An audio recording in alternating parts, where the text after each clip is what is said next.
มาเชิญป้าบ้างก็เลยเนาะ ก็ได้ชมเลยคนมาเป็นลูกเต้นอาทิตย์ก็ ไม่เลยนะฮะ ใหญ่กว่ามา เราต้องเสียมีเลยเด้อ เมสซี่บาททีอี อ๋อแล้วนาแต่น่ะ อี ปามิดอ้อวันนี้มันได้ช่วยยังไง โอเคเย้ ต่อเสียเลยวันนี้ภาษามันย้อนเนื้อนะ มาลูกมาครูบ้าน 那各位记者， ผ่านแล้ว มึงว่าผู้ว่าลูกเกยแล้วน่ะ เอาเพราะว่าเดี๋ยวปอยไปเอาแฮมสัก บาลีกันเลยเดี๋ยว แต่จุดเจ็ดนั้นจุดเดียวก็เอาเมีย อย่าจอดดื้อดูทางกับหมูจอดดื้อแฮตีเจอเอาไว้ได้ลูกพี่ว่าชอบเบอร์แล้วกันนี่ ที่เจอว่าแฮพอได้แล้ว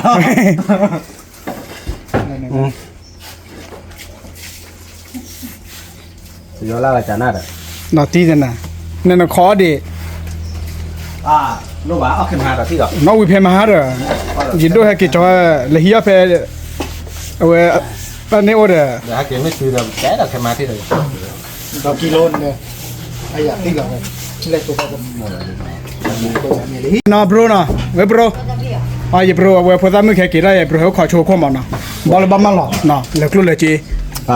不要พูดดูแล ดูนะ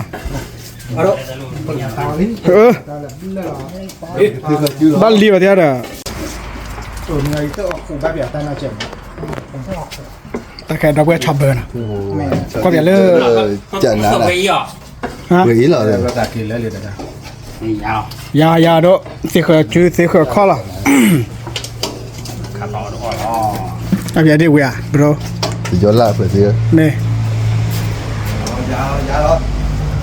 มึงสิเขาจื้อไม่จอยตานเพลคือได้กระบื้อแล้วว่าเพลอ 是吧？不能炸。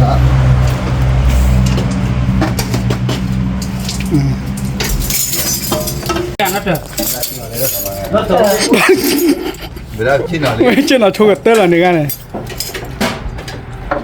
ลูกตัวกันอะไรลูกตัวผู้กันหรอเอาเบี้ยตัวนี้ก็เลยมา เนี่ยคุยโรคุยโรกันนะจะปกติเลย มายาอะไรที่มาแค่เรา หมูโตหมูโต 要不要看看姐姐？ เนี่ยปกติแต่ 那你论讲那些， ตะขาดีเนาะว่าอีกทีเด็กเข้มอ่ะไม่ใช่พอดูเขาแต่พอนึกมอที่แล้ว 厉害不？ วันนี้เนี่ยต่อเสีย เลยชิ้นเราเล่นเลยเด้อ อันนี้ต่อเสียเนี่ยนะบรู ดู ก่อได้เลย ก่อนเนาะไม่อยากดูอันนี้ช่วยยาเนาะแต่ถ้าคือมาก็ยาเนาะ 你还人你了？ จะไหนหรอไหนด้านไหน น้อยจะชอบเขาแล้วนี่ เขาท้องเลย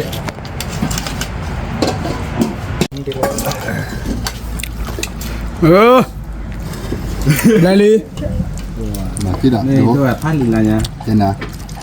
ตาตู้เล่นตู้เล่นใหม่กันมาดิ 哪哪里？ อ๋อ ผมดูฮะกินวันนี้เนี่ยมาไปยันนั่นแล้วพูดทียันนั่น แต่ชีบเลยอย่างอ๋อดีมัวเราโอหันเลยแหละ 你都 Q 啥了？你都怎么？反正我那没了。 ดับเหรออ๋อหลอกหัวหลอกค่ะ ดูว่าอย่าไม่ออฟนี่อย่า ฮะ พอยังไม่อออย่า นั่นเนี่ยก็เนี่ยเลยช้อนเนี่ยเลยว่าคือเพื่อช้อนเลยบอเป็นอ้อมกะกะ นั่นแหละ สีนี่บ้านนอสินบุญอ๋อสีก็แล้วช้อนเนี่ยเหรอ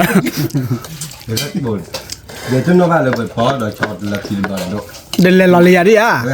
เลยลอเลียบอกอยู่ให้เก็บพอละดิอ่ะ พอเนี่ยพอหนึ่งเอาไปเดี๋ยว 我弄哪？没弄呢。那没啥钱， เยอะว่าจะเจ้าว่าตอนนี้น้ำมัน อ๋อเลยเด้อ ไม่ถึง กลอนใหญ่ขั้นตอนต้องหมูสีดิ ไม่ต้องถึง ทันเลยว้าทันเลย เจ้าจะเลือกอีกอ่ะ